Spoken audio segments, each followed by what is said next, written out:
Let's be honest, if FIFA ever put a music festival on, it would probably have the best lineup of all time. For the last 20 years or so, the game's soundtrack has blended well-established artists with brand new singer-songwriters to create a unique football mixtape. Everyone from Blur and Muse to Skepta and Billie Eilish have featured, and songs become ingrained in people's heads as they get ready to play.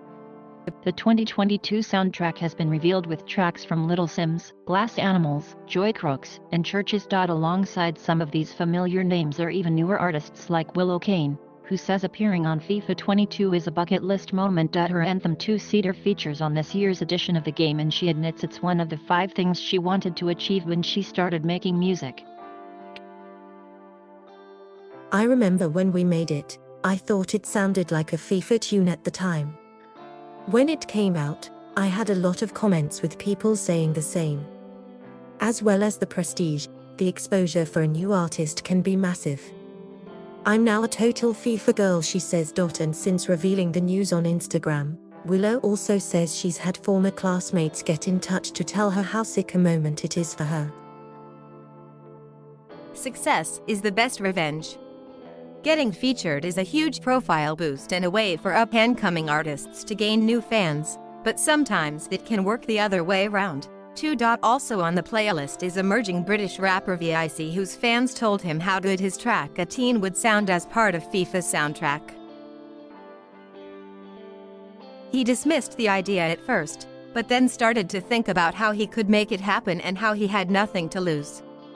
I feel everybody likes a David and Goliath story. How does someone who's an unsigned, unknown person do something with everyone watching?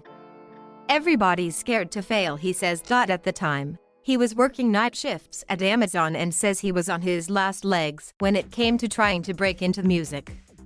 He put a video out introducing himself, the song, and how it might sound good on FIFA. He says he went to sleep and woke up to 300,000 views with loads of people tagging the makers, EA Sports. The rest is history. It's mad that it will get the song to a huge audience. People still remember the song they were listening to when they were getting slapped on FIFA 20 years ago. FIFA's greatest hits. Other artists on the soundtrack also know the power the game can potentially have on a song's success, including James Smith, the lead singer of Leeds-based band Yard Act. The group has known for months that their track The Overload would be featured this year, but have had to keep the news its secret for a few months. It feels like a milestone, says James. I won't say it's the reason I got into music, but it definitely feels like one of those things that you can check off and feel pretty good about.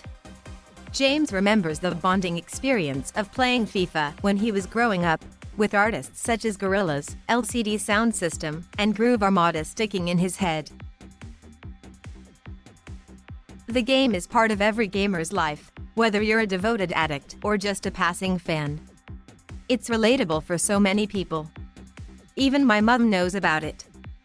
He says other people's validation of his music instantly changes his own opinion of it. It makes you see things in it that you didn't see before. It makes you more confident, and it reinforces your abilities. FIFA's release is a moment that millions of gamers around the world await eagerly every year. How well the game is received can vary considerably. For example, FIFA 18 got high praise from reviewers and scored a Metacritic rating of 84, compared to last year's title, FIFA 21, which received a much lower 72. However, fans and reviewers rate the updated gameplay and graphics. The success of the soundtrack is separate and has a life of its own. If a song is one of those tunes that come on when players fiddle with their ultimate team lineups or wait for their mates to join an online game, then it can make careers. Not many other games have music curation that makes such an impact, and by investing in such a strong lineup for FIFA 22, developers are clearly keen to keep this legacy going. Thank you for watching. Please subscribe